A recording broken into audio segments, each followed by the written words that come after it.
why can't we have a proper two-state solution with Gaza and Israel living on the same patch of land? And why didn't that happen the last time over the last 50 or so years? I tend to think about it like this.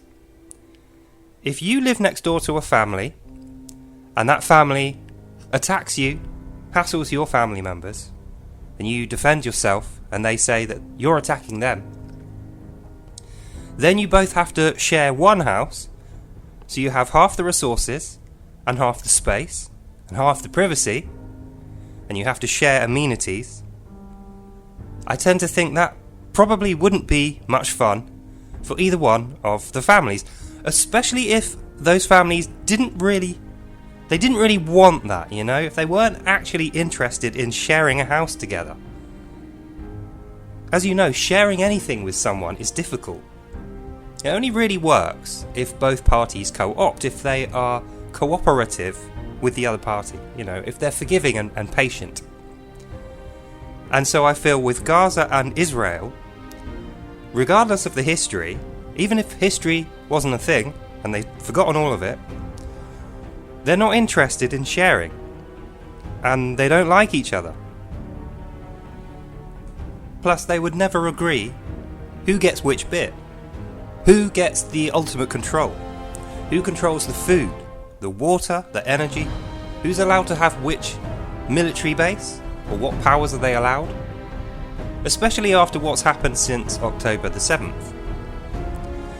Then you have to consider that Hamas have a certain religious code which they are extremely fond of. And this is the kind of religious code which will not be changed. They will not allow anyone to tell them what to do in that area. That's fair, that's their religion. But part of their religion is to kill the Jews. Now, why would the Jews pretend that this two-state solution with them living in the same house as a bunch of guys that openly want them dead and actually want them dead for religious reasons and have recently attacked and killed and taken hostage their people?